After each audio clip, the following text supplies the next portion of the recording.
पर एक नजर डाल लेते हैं।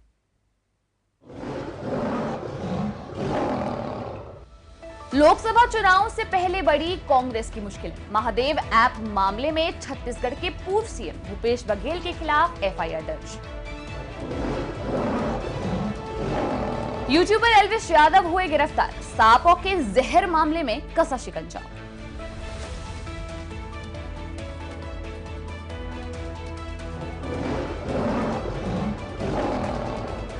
उत्तराखंड के कांग्रेस विधायक राजेंद्र भंडारी ने छोड़ा हाथी का साथ। सीएम धामी के साथ पहुंचे भाजपा दिल्ली दफ्तर।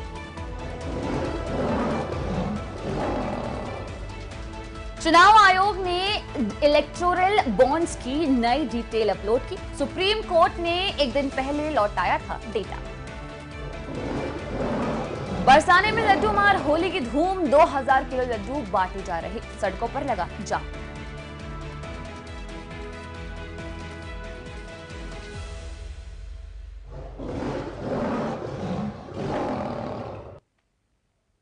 अब इस समय की बड़ी खबर हमारे सामने आ रही है उत्तराखंड से। जी हां, उत्तराखंड से खबर है कि उत्तराखंड कांग्रेस में इस्तीफों का दौर खत्म ही नहीं हो रहा। रविवार को कांग्रेस को 2 बड़े झटके लगे। टिहरी से विधानसभा का चुनाव लड़ चुके वरिष्ठ नेता धन सिंह नेगी और बद्रीनाथ विधायक और पूर्व मंत्री राजेंद्र सिंह भंडारी ने कांग्रेस पार्टी छोड़ दी है। 3 दिन में 8 बड़े नेताओं के इस्तीफे से पार्टी में हड़कंप मचा हुआ है। उधर राजेंद्र भंडारी ने दिल्ली में भाजपा ज्वाइन कर ली है।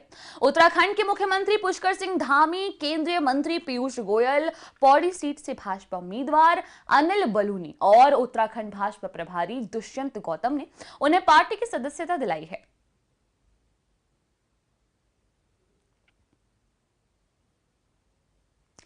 तो ये थी आज की बड़ी खबर। इसी तरह खबरों का सिलसिला हमारे साथ जारी रहेगा। अभी हमारे साथ जुड़ने के लिए आप सभी का बहुत बहुत शुक्रिया। जुड़े रहिए आपके अपने। अभी आप देखिए ये लाइव।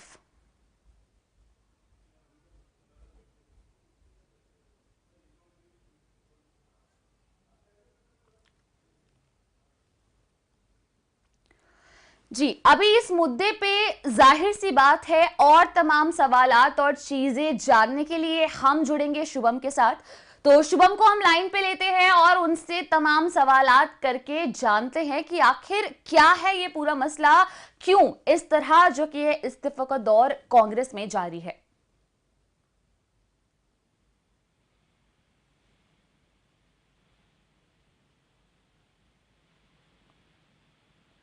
शुभम, क्या आप हमारे साथ जुड़ चुके हैं?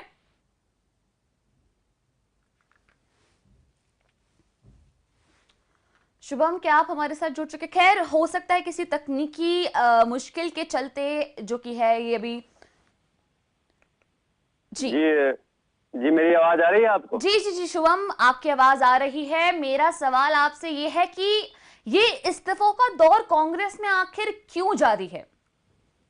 जी बिल्कुल, देखे तो बहुत ये चौंकाने वाली बात है कि राजेंद्र सिंह भंडारी ने इस्तीफा दे दिया है कांग्रेस पार्टी से और एक ही दिन में उन्होंने भारतीय जनता पार्टी को भी ज्वाइन कर दिया है।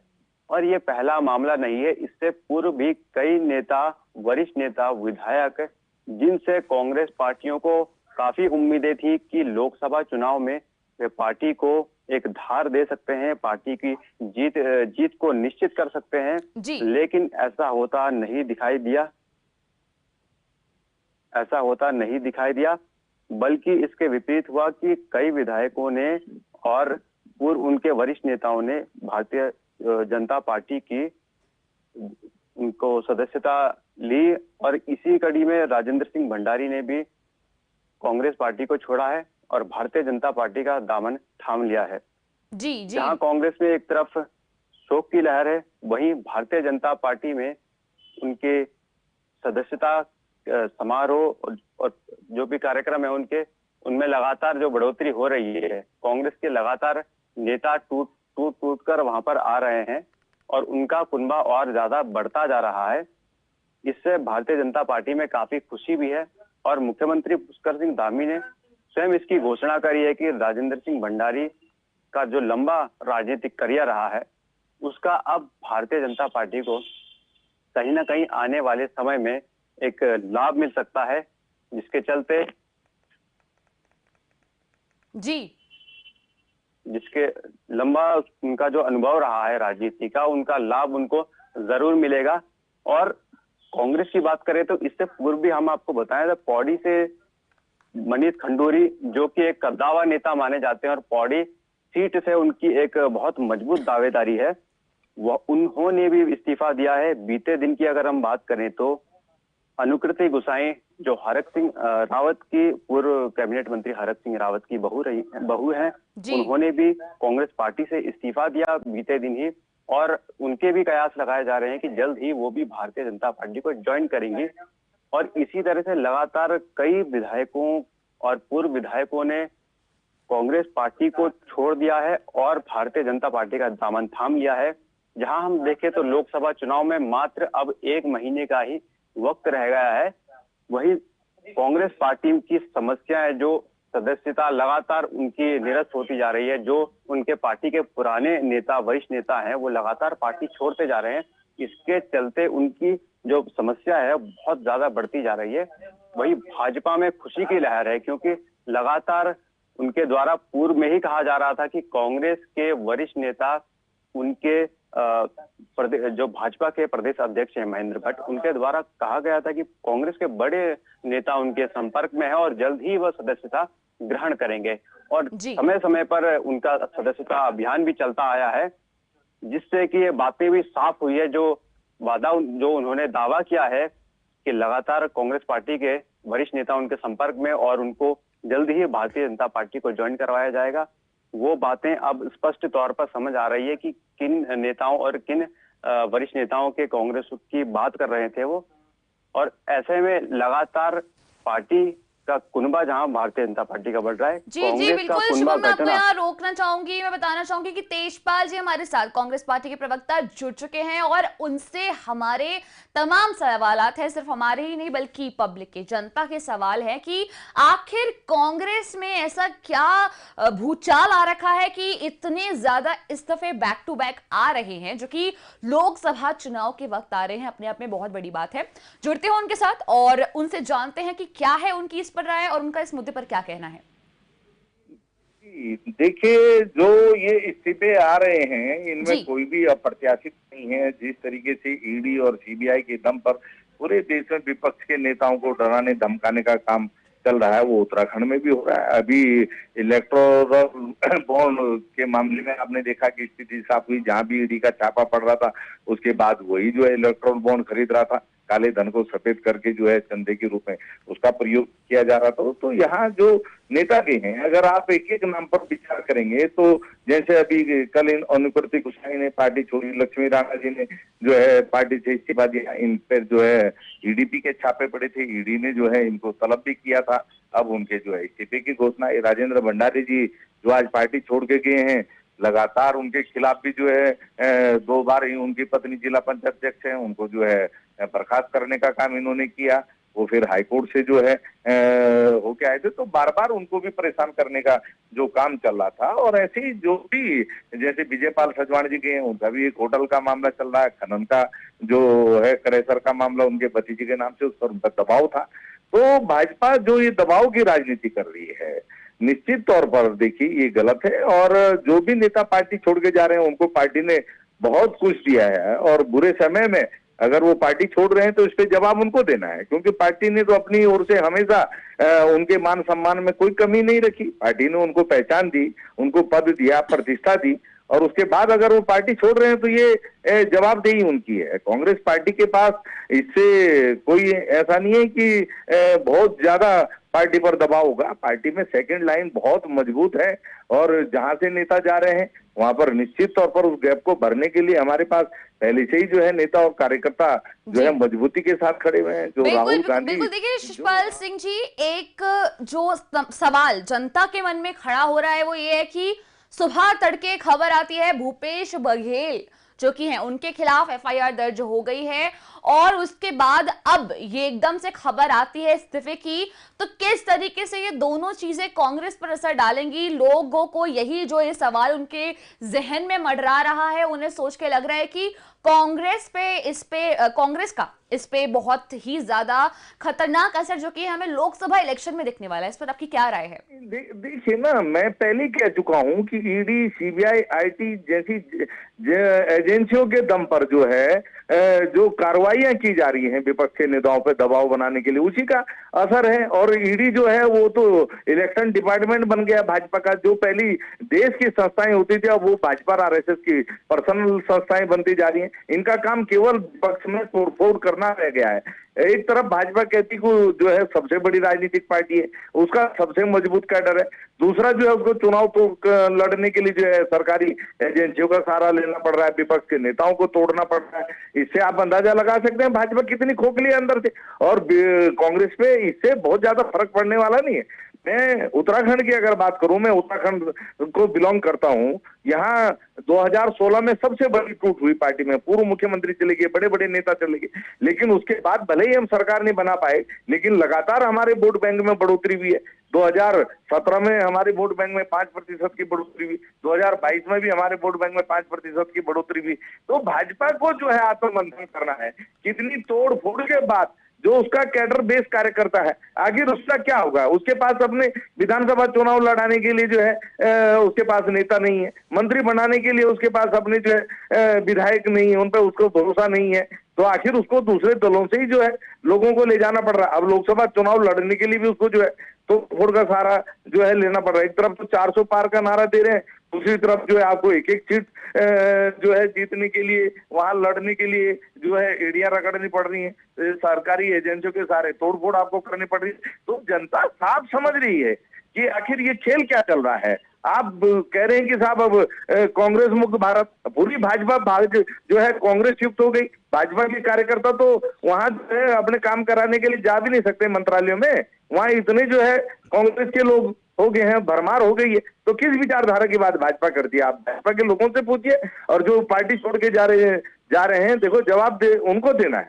कांग्रेस पार्टी ने कभी अपनी ओर से किसी के लिए कोई कमी नहीं की, और हमेशा जो है आप बताइए जिन लोगों को जानता नहीं था, जिन्होंने एक दिन पार्टी के लिए काम नहीं किया, उनको विधानसभा के जो है टिकट दी गई, लोकसभा में उनको प्रत्याशी बनाया गया, और ऐसे बुरे समय में वो पार्टी छोड़ रहे हैं। तो कहीं इस तरीके से जो कांग्रेस ने बिना काम किए, जो अभी मेंशन किया कि टिकटें दे दिया, कहीं वही तो कांग्रेस को बैकफायर नहीं किया है? कहीं वही पलटवार होकर तो नहीं मिला है कांग्रेस को? क्या कांग्रेस का ये डिसीजन ठीक था या गलत था? नहीं, मैं आपकी इस बात से सहमत हूं कि पार्टी नेतृत्व को भी निश्चित तौर पर इस पर आत्ममंथन करने की आवश्यकता है कि ऐसे अवसरवादी लोगों को जो है कि चुनाव के समय पे आ जाते हैं, सीधा जो है विधानसभा का, लोकसभा का टिकट पा जाते हैं, और जो कार्यकर्ता 30-35 साल से लगातार जो संघर्ष कर रहा है, उसके बाद उसको कहीं जाकर के विधानसभा, लोकसभा का टिकट मिलता है। तो ऐसे अवसरवादी लोग ही तो पार्टी को नुकसान पहुंचा रहे हैं, वही पार्टी की पीठ में छुरा भोंक रहे हैं। लेकिन हमारे लिए खुशी की बात है कि देश की जनता का विश्वास हमारे साथ है। आदरणीय राहुल गांधी जी की भारत जोड़ो यात्रा और भारत जोड़ो न्याय यात्रा में जो जन सैलाब जो है राहुल गांधी जी के समर्थन में सड़कों पे उतरा, उसी से भाजपा में बौखलाहट और घबराहट है। लगातार जो किसान मूवमेंट चल रहा है, बेरोजगार लगातार सड़क पे उतर के विरोध दर्ज करा रहे हैं, देश की बेटियां आगे बढ़ करके विरोध दर्ज करा रही है, तो भाजपा इसीलिए जो है घबराहट में है, हताश है, निराश है, इसीलिए उसके पास जो है तोड़फोड़ के अलावा कोई दूसरा रास्ता नजर नहीं आ रहा। भाई अगर आपने काम किया होता है, अगर आपने रोजगार दिया होता, अगर बेटियों को सम्मान दिया होता, किसानों की समस्या का समाधान किया होता, गरीबी दूर की होती, तो आज आपको तोड़फोड़ का सहारा नहीं लेना पड़ता। नहीं, तो देखिए शिषपाल सिंह जी, एक सवाल जो हर किसी का है कि मानते हैं भाजपा नहीं दे पाई, भाजपा बेरोजगारी नहीं खत्म कर पाई, भाजपा ने बहुत सी चीजें ऐसी हैं जिनको नजरअंदाज किया, लेकिन जब कांग्रेस का वक्त था, कांग्रेस ने क्या किया? क्या कांग्रेस ने ये सारी जो डिमांड्स है जनता की, क्या वो फुलफिल की थी? और अगर की होती तो भाजपा की जगह इस वक्त कांग्रेस नहीं बैठी होती सत्ता में? देखिए, इस देश के अंदर आज जो भाजपा शासन कर रही है, ये भाजपा के नेता जो बड़ा बड़ा दावा कर रहे हैं, ये लोकतंत्र किसने दिए आप बताइए ना? ये आजादी किसने इस देश को दी आप ये बताइए? और रोजगार की आप बात कर रहे हैं, कांग्रेस के जमाने में जानते हैं आजादी का दौर कुछ और था, बात अभी की है और अभी की समस्याओं की है। 45 साल की सबसे बड़ी बेरोजगारी है। आज जो है महंगाई इतनी है कि लोग बेटियों को, बहनों को शाम को चूल्हा जलाना मुश्किल हो रखा है। आप बताइए, बेटियों की सुरक्षा के सवाल पर बेटियों से आप पूछिए ना, वो अपने को कितना असुरक्षित महसूस कर रही हैं। मणिपुर लगातार जो है जल रहा है, लेकिन प्रधानमंत्री एक शब्द जो है बोलने के लिए तैयार नहीं है। अडानी के जो है 20,000 करोड़ रुपए किसके हैं, सेल कंपनियों, उस पर एक जो है जवाब नहीं आता। और जो आज चमचमाते हुए मॉल, जो चमचमाता हुआ जो आप देश देखते हैं, वो किसके शासनकाल में जो है बड़ा, जब दुनिया की सबसे बड़ी मंदी चल रही थी, उस मंदी में भी इस देश ने जो डट करके उस मंदी का मुकाबला किया, वो किसके शासनकाल में करने का काम किया। जितने इंस्टीट्यूशन खड़े हुए हैं, जितनी संस्थाएं खड़ी हुई है, वो किसके दौर में हुई, कांग्रेस के दौर में हुई। आज तो उन इंस्टीट्यूशनों को, उन संस्थाओं को नीलाम करने का, बेचने का जो है काम कौन कर रहा है। तो अगर कांग्रेस ने नहीं बनाई होती तो ये कौन बेचता, आप देखिए ना। और जिस तरीके से ईडी की छापेमारी चल रही है, उसका तो पर्दाफाश हो गया है कि जो है आज आप छापेमारी करने जाते हैं, उसके बाद आप जो है पार्टी को डोनेशन दे दो, तो बिल्कुल जो है आपके खिलाफ कोई कार्रवाई नहीं होगी। तो ये जो धंधा चल रहा है चंदे का, इसका भी पर्दाफाश हुआ है। और जो ये विपक्ष के नेताओं पर आप जो है भ्रष्टाचार के आरोप लगाते हैं, और जैसे ही आपकी पार्टी में शामिल हुआ, बिल्कुल दूल्हा गंगा जल का जो है सफेद हो जाता है। तो ये जो सारा खेल चल रहा है, भाजपा इससे बेनकाब हो रही है। और मैं इसके पीछे भाजपा की हताशा, निराशा, कुंठा को देख रहा हूं। और भाजपा की जो जमीन पर जो चूल्हे हिली हुई हैं, आप उसके पीछे उसको देख सकते हैं कि तोड़ फोड़ के बिना भाजपा एक चुनाव नहीं लड़ सकती। और भाजपा जो 400 पार का दावा कर रही है, उसको बिना तोड़ फोड़ के 40 पार करना भी जो है मुश्किल हो जाएगा। जी देखिए अगर हम बात करें घोटालों की, अगर हम बात करें कि अन्याय की, और अगर हम बात करें कि किस पार्टी ने कितना ज्यादा किसने आजादी दिलाई, देखिए वो बहुत पुरानी बात है। आप भी, मैं भी, हम दोनों इस बात से जो कि अग्री करेंगे कि पुरानी बातों पर हम नहीं चल सकते। वो भी तब की जब आजादी का वक्त, वो दौर कुछ और था, तब की डिमांड्स कुछ और थी। लेकिन अगर हम ये कहें कि कांग्रेस ने हमारे लिए बहुत किया है और भाजपा ने नहीं किया है, आप बताइए क्या ये कहना गलत नहीं होगा?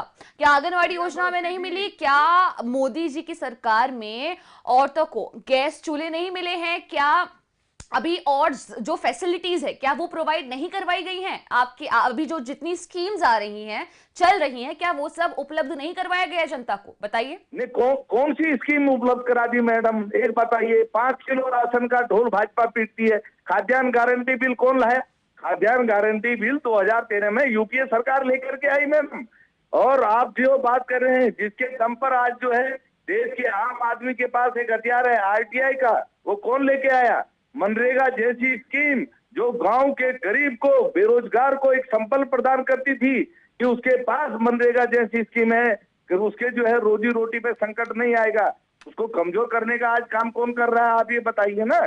देश के अंदर जो आज इंफॉर्मेशन टेक्नोलॉजी आप देख रहे हैं, इतने जो है मीडिया के चैनल देख रहे हैं, इतने अखबार देख रहे हैं, ये किसने दिए भाई इस देश को? तमाम जो आम लोकतंत्र को मजबूत करने का काम किया, नौजवान को, गरीब को मजबूत करने का काम किया, वो कांग्रेस पार्टी ने किया। और इस तरीके का भोड़ा प्रचार नहीं किया कांग्रेस पार्टी ने, जिस प्रकार से जो है मोदी सरकार कर रही है सरकारी पैसे के दम पर। हमने विज्ञापनों पर इस प्रकार का पैसा बर्बाद नहीं किया। हमने उसको से जो है गरीबों की पेंशन लगाई, विधवाओं की पेंशन लगाई, वृद्ध की पेंशन लगाई, नौजवान को जो है रोजगार दिया, बेटियों को सुरक्षा दी, नए नए इंस्टीट्यूशन खड़े किए, जो आईआईटी, आईआईएम, आप बड़े बड़े जो है मेडिकल कॉलेज देख रहे हैं, वो कांग्रेस की देन है। जितना भी जो है औद्योगिक विकास आप देश में पूर्व से पश्चिम, उत्तर से दक्षिण देखते हैं, वो कांग्रेस के ही दौर में हुआ मैडम। और ऐसा नहीं है कि भाजपा भले ही कितना ही झूठ और जुमले से देश की जनता को बरगलाने का काम करे, लेकिन जनता भी अब भाजपा की हकीकत को समझ रही है। और आप देखिए, निश्चित तौर पर मेरा पूरा विश्वास है देश की महान जनता इन्हें इन चुनावों में निश्चित तौर पर सबक सिखाने का काम करेगी। जी जी जी, बहुत बहुत शुक्रिया शिषपाल सिंह जी हमारे साथ जुड़ने के लिए आपका। अब देखिए, शिषपाल सिंह जी का ये कहना है कि देश की जनता न्याय करेगी, जो वाकई में इस लायक होगा उसे जो कि है जनता जितवाएगी इलेक्शंस अब की बार के। तो देखिए, अब जो भी इलेक्शन जीतेगा जाहिर सी बात है, जनता की डिमांड पे जीतेगा, जनता उसका साथ देगी, इसलिए जीतेगा।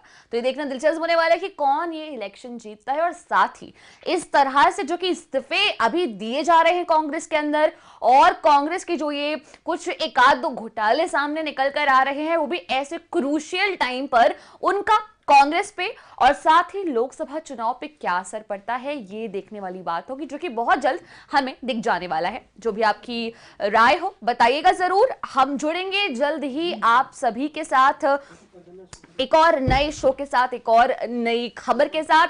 तब तक के लिए आप बने रहिए आपके अपने चैनल पब्लिक फर्स्ट सर्वदा भारतीय पर। धन्यवाद।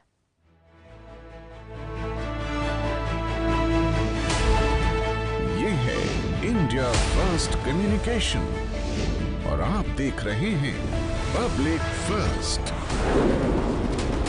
सर्वदा भारतीय।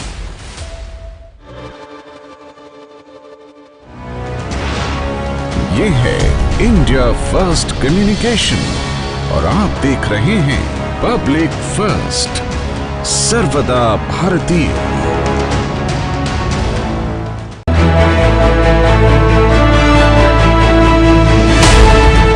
ये है इंडिया फर्स्ट कम्युनिकेशन और आप देख रहे हैं पब्लिक